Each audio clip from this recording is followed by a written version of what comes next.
أعوذ بالله من الشيطان الرجيم.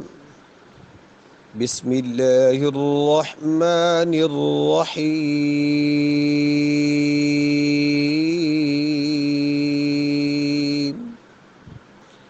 ومن الليل فتهجد به نافلة لك عسى أن يبعثك ربك مقاما محمودا وقل رب أدخلني مدخل صدق وأخرجني مخرج صدق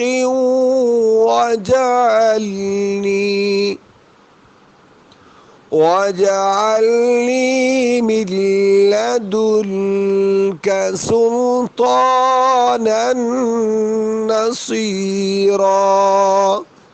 صدق الله العظيم.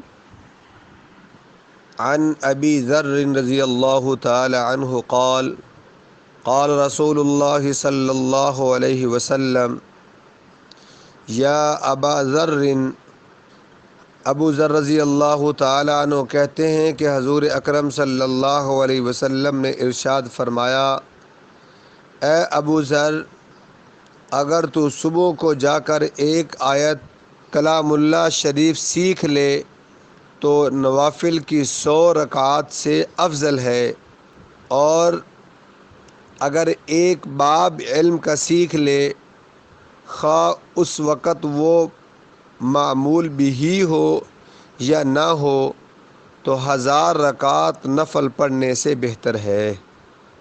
بہت سی احادیث میں اس طرح کے مضمون وارد ہیں کہ علم سیکھنا عبادت ہے، عبادت سے افضل ہے۔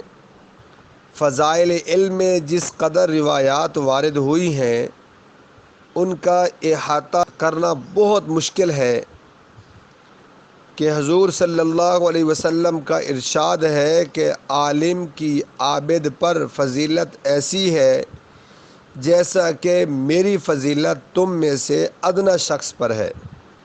ایک جگہ ارشاد ہے کہ شیطان پر ایک فقیہ 1000 عابدوں سے زیادہ سخت ہے۔ تو انسان کو چاہیے کہ ہر شخص کم از کم اتنا قرآن ضرور سیکھے کہ 24 گھنٹے کی زندگی جو ہے وہ اسلام کے مطابق گزار سکے۔ یہ اتنا علم سیکھنا ہر مرد عورت کو فرض ہے۔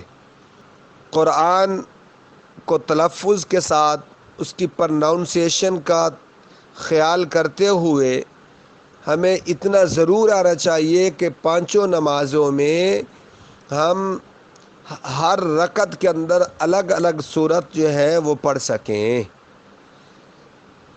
اور ہوتا کیا ہے، جب کسی کو بتایا جائے تو کہا جاتا ہے اللہ قبول کریں گے۔ بھائی ربی نے تو یہ کہا ہے، اللہ ہی کا حکم ہے کہ اتنا سیکھنا ہر مرد عورت کو فرض ہے کہ وہ 24 گھنٹے کی زندگی اسلام کے مطابق گزار سکیں۔